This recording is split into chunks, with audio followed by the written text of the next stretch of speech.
Saudações mais uma vez, turma. Sejam todos bem-vindos a mais uma nova aula. Hoje iremos falarmos de UML 2. 2 é a versão que nele se encontra. Iremos de ter uma abordagem totalmente prática. O que é UML?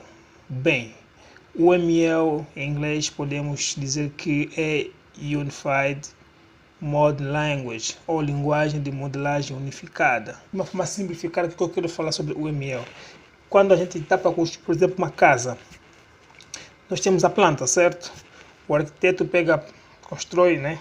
Faz a construção da planta, pode ser de forma manual, de forma sistematizada, mas é a planta, é o esqueleto, certo? Então, o que acontece? Sem a planta não há construção da casa.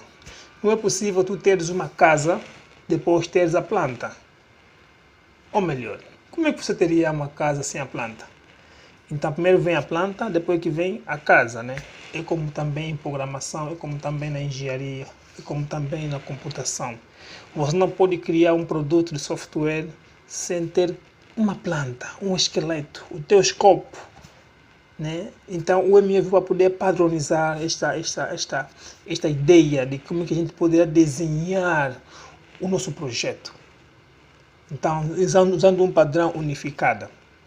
Então é ali onde entra o UML. Então o UML, por outras palavras, é uma linguagem de modelagem unificada. Quer dizer, é uma forma que a gente vai usar, ou é usado, para representar o escopo, o esqueleto, ou a estrutura do nosso software, do nosso produto de software. Dentro existem vários aspectos. Estou certo, existem vários aspectos que são abordados nela, mas nós iremos focar principalmente naquilo que concerne aos diagramas. Vamos começar primeiramente a falar de diagrama de caso de uso, ou use case diagram. Ok, existem vários diagramas. Tem um diagrama de atividade, tem um diagrama de sequência, tem diagrama de estado, tem diagrama de instalação, tem diagrama de... vários, tá? Mas nosso foco aqui é diagrama de caso de uso. Nesta aula iremos nos concentrar no diagrama de caso de uso. Vamos lá. O que é um diagrama de caso de uso? Quando falamos de diagrama de caso de uso, estamos a falar de um diagrama que vai nos trazer uma representação gráfica, né? Ou é um diagrama que nos espelha as funcionalidades do sistema, tendo em conta os intervenientes que vão interagindo nela. Ok, de uma forma mais sistematizada, podemos dizer que um diagrama de caso de uso é uma representação visual que mostra as interações entre os usuários, nesse caso os atores. Ok, vamos chegar lá, vamos explicar bem quem são esses atores. E o diagrama, né, destacando um comportamento do sistema de um ponto de vista externo. Pronto, já começamos a ter um pouquinho de complicações. Mas não tem nada de complicação. Como eu disse no princípio, um diagrama de caso de uso é a visualização ou um diagrama que espelha as funcionalidades do teu produto ou do teu software. E este produto que será espelhado deve ser representado usando atores. O que são atores? Bem, atores são partes, né, ou são intervenientes ou envolventes do teu sistema, nesse caso. Por exemplo, tens um software para gestão escolar. Ok, o que o teu software faz? Bem, o software faz o cadastramento dos alunos, faz o cadastramento do professor, lança nota, emite boletim do aluno, por aí fora. São o quê? São funcionalidades. Então, essas funcionalidades, alguém vai poder interagindo nela, ou alguém vai executar essas ações. Quem interage são o quê? Não são as pessoas. Sim, também pode ser pessoa, mas o termo correto é atores. Então, atores são todos envolventes do teu sistema. Quer dizer, nem sempre são pessoas físicas. Poderão ser sistemas autônomos ou sistemas independentes. Tá? Ok, vamos lá por partes. Vamos falar agora dos elementos que constituem um diagrama de caso de uso. Um dos elementos que constitui um diagrama de caso de uso é atores. O que é um ator? Ok, um ator representa os usuários ou sistemas externos que interagem com o sistema. Estamos a ser claro. Então, são usuários ou utilizadores. Ok, podem ser pessoas, organizações ou outros softwares. Por exemplo, cliente, funcionário, sistema bancário externo. Então, nem sempre atores são pessoas, são elementos que constituem ou são intervenientes que interagem com o sistema. Vamos lá supor que, imagina que você tens um sistema, né, de emissão aqueles, quando a gente vai nos bancos, né, para poder sacar o dinheiro, para poder levantarmos o dinheiro, a gente se depara com aquela máquina que faz a gestão de controle de espera. Então, aquilo também é parte de um sistema, tá vendo? Pode ser uma parte interna ou externa. Então, são intervenientes do teu sistema. Quer dizer, aquilo também está interligado ou sincronizado com o sistema bancário. Então, podemos dizer que não. Os atores daquele sistema, sistema do banco, podem ser as recepcionistas, o gerente e aquela máquina que faz... A gente não sabe qual é o nome daquela máquina, mas há uma máquina que fica nos bancos, pelo menos no meu país tem, aparece em quase todos os bancos, em que tu chegas, em vez de perguntar quem é a última pessoa, tu chegas lá, né, vai lá nas opções, seleciona as opções que tu queres, se é levantamento, se é depósito, se é informação, clicas, né, e aquilo vai te emitir um recibo. Então, aquilo também faz parte de um dos intervenientes. Então, nem sempre atores serão pessoas, podem ser equipamentos eletrônicos, tá? Então, é isso aí que eu queria demonstrar. Outro elemento muito importante de um diagrama de caso de uso é o próprio caso de uso. Bem, em poucas palavras, um caso de uso é mesmo a funcionalidade do teu sistema. Por exemplo, uma das tuas funcionalidades é que lança nota, exato. Isso é um caso de uso, tá? Uma das funcionalidades é o quê? Visualizar aluno, certo? Isso aqui é um caso de uso, certo? Certo, pronto. Então, aqui podemos dizer que caso de uso são as funcionalidades ou serviços oferecidos pelo sistema que os atores utilizam. Então, é basicamente isso que eu queria tentar espelhar. Por exemplo, realizar pagamento ou consultar saldo.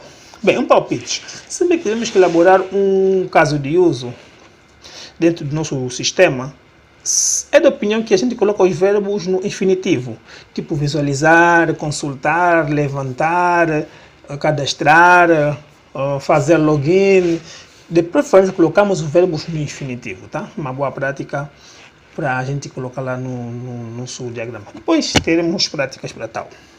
Outro elemento muito importante é o próprio sistema, que podemos entender que ele é representado por um retângulo que contém o próprio caso de uso.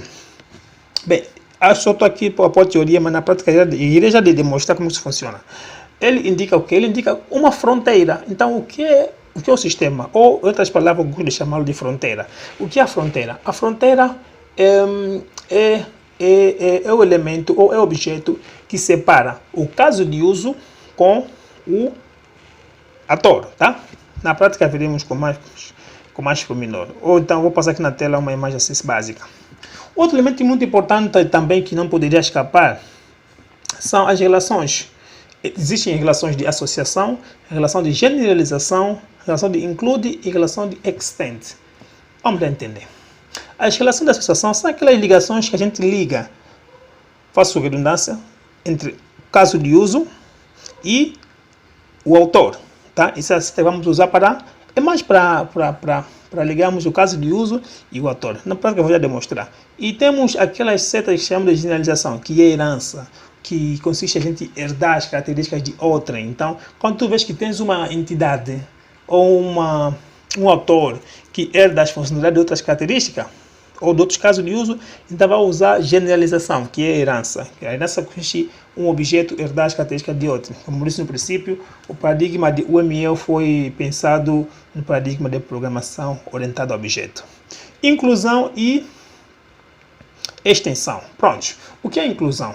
Quando falamos de inclusão, estamos a falar de include. O que é include? Include vai consistir naqueles casos em que tens uma funcionalidade que é totalmente dependente. Por exemplo, bem, eu nunca fiz, mas acredito que os que fazem já dão conta. Vejo pessoas a usarem, por exemplo, muitos casos express. Quando a gente está para poder fazer transferência, tu não consegue fazer transferência ou finalizar a transferência sem ter que imprimir ou gerar um PDF, tá? Então quer dizer que o processo de transferência nessa plataforma multi-express, alguma coisa parecida, nesse aplicativo, não tem como finalizá-lo sem ter que você gere um ficheiro PDF. Quer dizer, é uma inclusão, uma obrigatoriedade, simples assim. A inclusão ou include vai significar o sinônimo de obrigatoriedade ou uma obrigação. Tu não farás uma ação sem fazer, sem quiser. Há uma dependência total. Vamos lá dar outro exemplo. Vamos supor que você queres, por exemplo, o exemplo que eu daria, que também seria uma inclusão. Pronto. Show. Imagina que eu estou num sistema de voo, né? Que é um sistema assim de voo ou de embarque, em que quero fazer o check-out. Check-out já, eu fecho de conta, essa coisa toda. Eu não posso fazer o check-out sem que eu precisasse fazer o check-in. Check-in é o quê? Check-in é aquele processo de entrada. Quer dizer, aquelas boas-vindas que a gente coloca no cliente, ou no hóspede, ou no, sei lá. O que acontece? Isso acontece muito também nos hotéis. Então, o check-in é o processo de entrada dos dados. E o check-out é um processo de saída. Então, eu não posso fazer o check-out sem verificar o check-in. Então, há uma dependência de funcionalidades. Então, é basicamente isto. Include vai consistir em a gente colocar uma obrigatoriedade de uma ação anterior ou uma ação posterior. Tá? Não sei se ficou claro. Por exemplo, eu não posso consultar alunos devedores sem verificar se aluno está cadastrado. Exatamente, isso é óbvio. É óbvio, claro.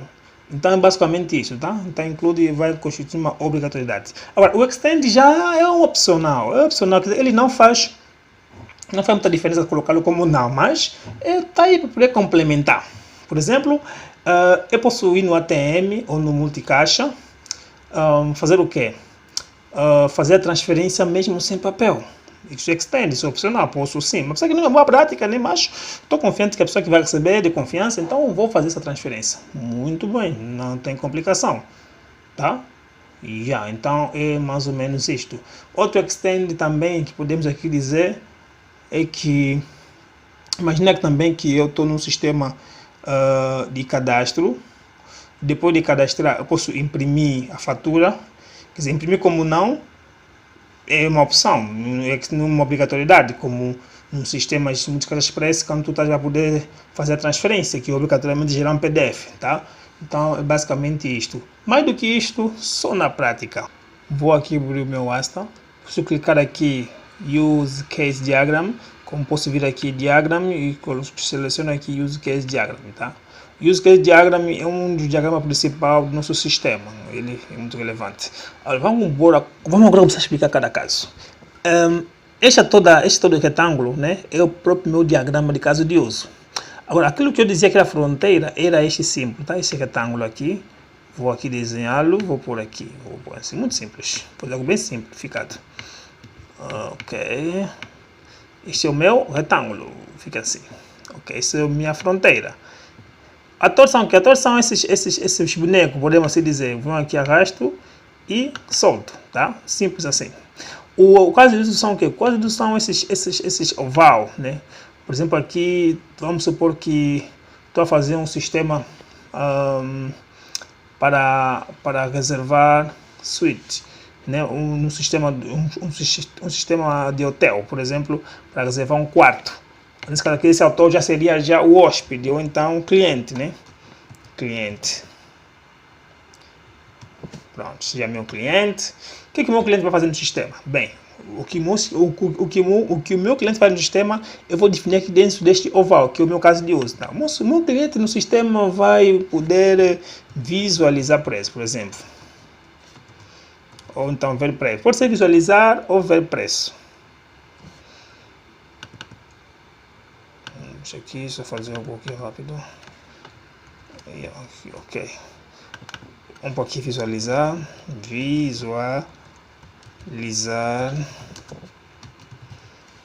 Preço. Lembrando que o verbo, né, deve sempre estar no infinitivo, tá?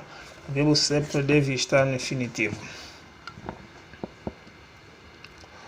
Ou posso aqui dizer, né, ao invés de visualizar preço, posso visualizar suite, né, suite.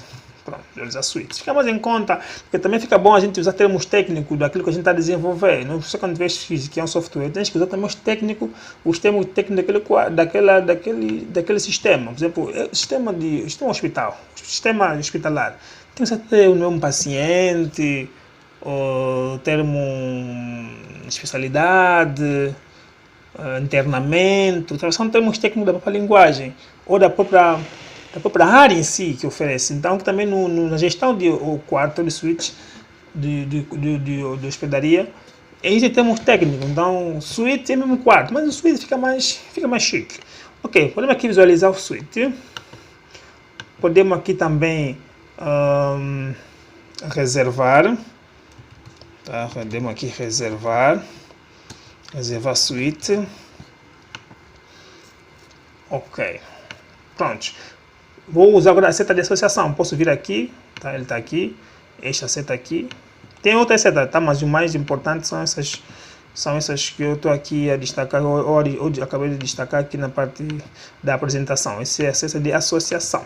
Pronto. São aquelas que ligam entre o caso de uso, né, e o meu ator. Nesse caso, esse é meu ator.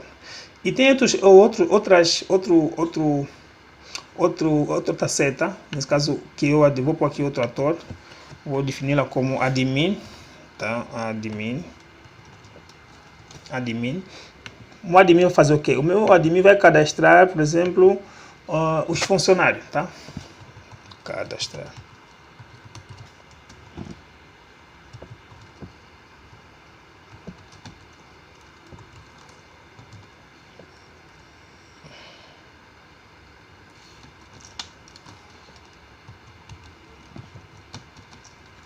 Pronto, esse funcionário. Aqui vamos pôr aqui visualizar funcionário.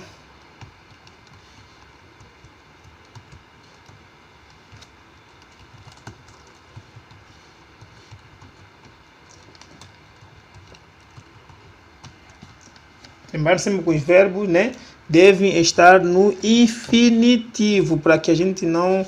Porque tem uma boa regra, como eu disse no princípio, uma boa prática a gente colocar verbo no infinitivo, cadastrar, visualizar, reservar. Isso aqui é só um exemplo, tá? O meu admin vai cadastrar e também vai poder visualizar. Pronto. Agora, o meu admin também vai fazer login. O que é login?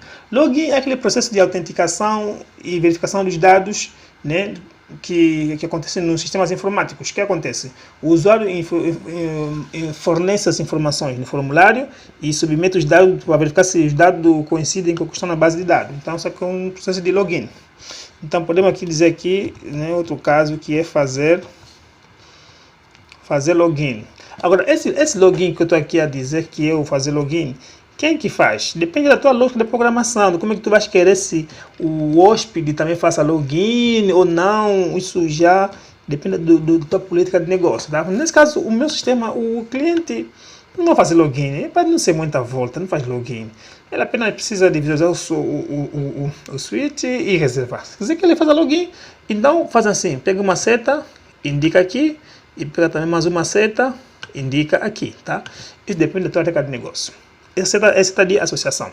Agora, eu vou desligar isso, porque o meu sistema não quero que o meu cliente perca muito tempo, essas coisas. Agora, podemos nos perguntar, mas como é que ele vai fazer reserva se ele fazer login? Ué, eu não quero que ele faça login, apenas faça a sua reserva e login não precisa ele fazer, não precisa, é só para não ter muito fluxo, dar muito trabalho no meu usuário, porque nem sempre ele vai ter naquele hotel, vários hotéis por aí, por aí, só por isso, tá? Depende de você.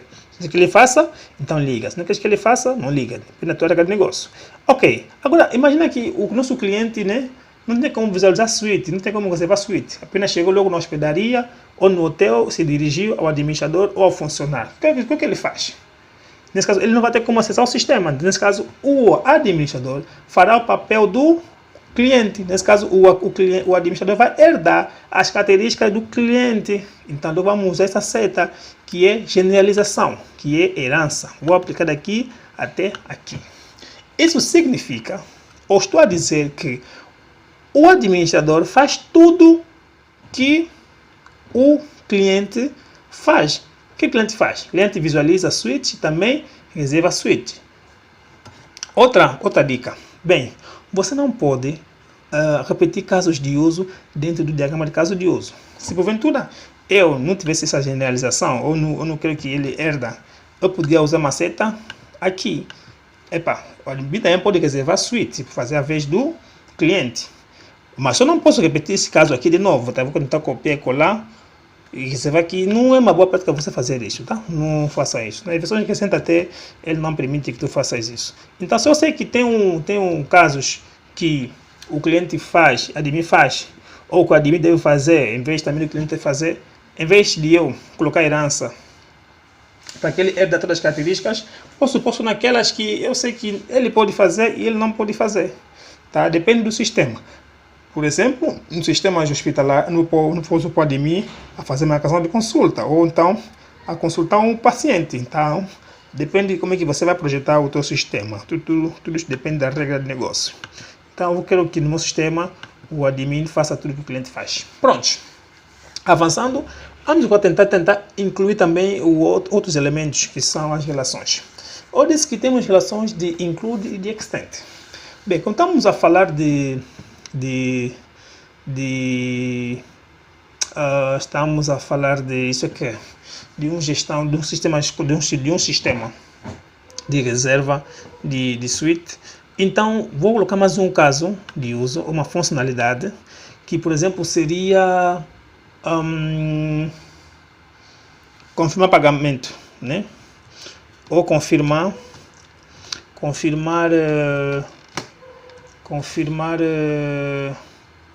deixa eu pegar se aqui também o meu teclado está falhando. Confirmar. Vamos lá para aqui, confirmar. Confirmar reserva. Pronto, confirmar reserva. Para mim confirmar reserva, eu tenho que primeiramente verificar o pagamento, tá? Verificar o pagamento. Vou aqui escrever verificar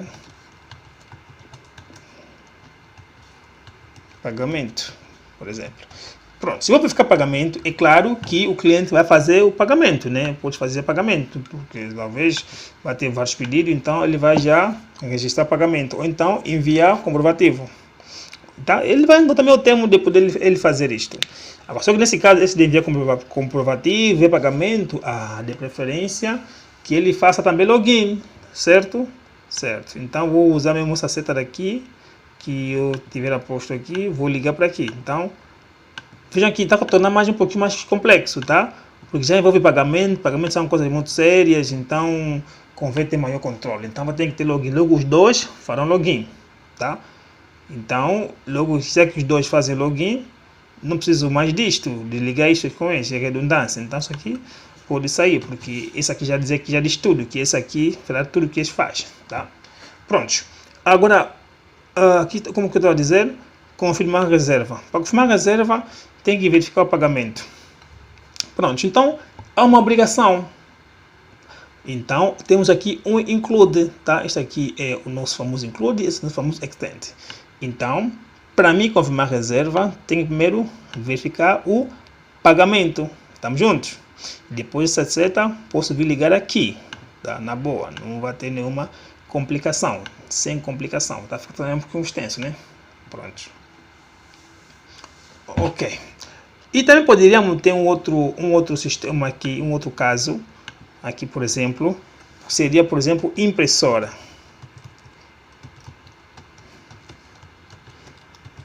Porque nós falamos que os intervenientes, o sistema é constituído por intervenientes, tá? Não é sempre para pessoas. Então, o que a impressora vai fazer? A impressora vai imprimir, né? Vai imprimir,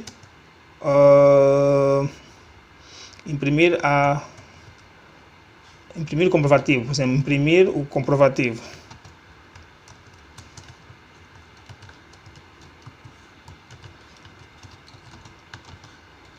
Pronto, imprimir o comprovativo.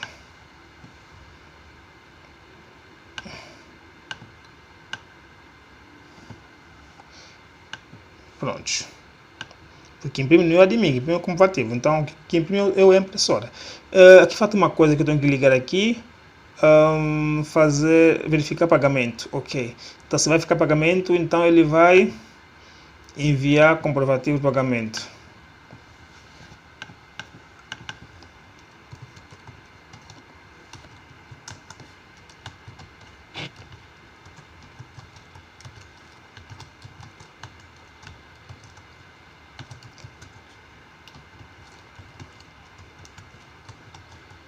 Pronto. Quem vê como de pagamento é o... Pronto. Se vê como de pagamento, claro que, né, podemos aqui adicionar mais um caso para o nosso cliente, que é fazer o cadastro, tá? Ficar já extenso. Vamos terminar por aqui. Fazer cadastro. Isso aqui estou a improvisar agora, não tá nada aqui está escrito aqui em algum lugar. É um improviso que estou a fazer diretamente. Ok, vamos ligar de diferentes formas. Então, mesmo o login, fazer login, que este aqui, muitas das vezes a gente não coloca por quê? Porque sabemos que já é um sistema informático. Então, todo sistema informático tem um processo de login. Então, só colocar muitas das vezes para enfatizar. Senão, na maioria dos sistemas que eu faço e apresento ao cliente, ou faço na geração do documento do projeto, não coloco mais login, porque login já é um subentendido. Tá? Então, há casos que deixamos já ela subentendido. Então, é mais ou menos isso. Temos aqui basicamente os elementos que constituem, né, o nosso diagrama de caso de uso. Este aqui é o nosso diagrama de caso de uso, todo este processo. E temos os autores, né, que são intervenientes do sistema. E temos a fronteira. A fronteira é a parte que separa o autor com os casos de uso. Temos os casos de uso, que são nossas funcionalidades. E vamos apagar isso. Depois temos aqui as setas de associação, temos as setas de generalização, que é herança, temos o include e temos o extend, né? O extend, podemos pôr aqui um extend, tipo, podemos ligar aqui, esse extend, posso ligar aqui ao cadastrar o funcionário, ou, cadastrar o funcionário. Em vez de cadastrar o funcionário, vou pôr aqui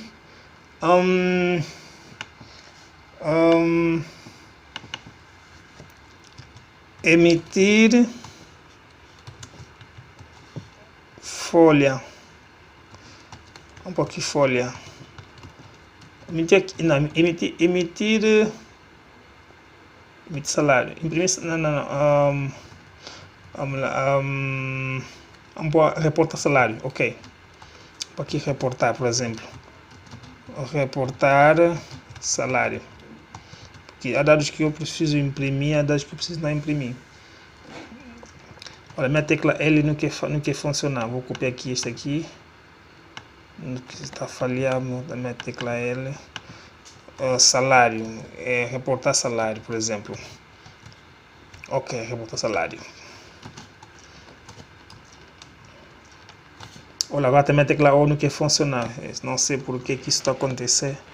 Acredito que essas teclas já tenham que ser substituídas. Mas isso é de menos. Isso já resolvido até a próxima semana no máximo. Pronto. Então temos aqui reportar salário. Então vou ligar esse reportar salário. Quem reporta o salário? Ou quem gera o salário é o admin. Pronto. E a reportar salário, né, posso pôr aqui um extend de imprimir. Ou não imprimir, ficar só aí no sistema. E extend está aqui, tá? Posso imprimir, tá? Posso aqui imprimir. O extend não é uma obrigação, tá? Vejam aqui, há uma diferença enorme, tá? Uma diferença muito enorme. Então, em suma, é isto aqui que eu queria vos demonstrar. E como que eu tiro isso daqui? Para me tirar isso daqui, posso fazer o control. Depende muito do computador, ou melhor, depende muito, mas aqui na maioria das vezes é Ctrl A, alguns é Ctrl T, né? Mas aqui é Ctrl A, depois vem na sua propriedade, em um dos elementos, vais fazer o Ctrl Alt C, né? Para poder copiar essa estrutura toda e levar no ordem ou lugar onde tu queres lá fazer o teu relatório. Então, em suma, isto estão aqui os atores, de forma muito simplificada. E espero que foi interessante vocês visualizarem e aprenderem alguma coisa, tá? Desejo boas práticas e até já.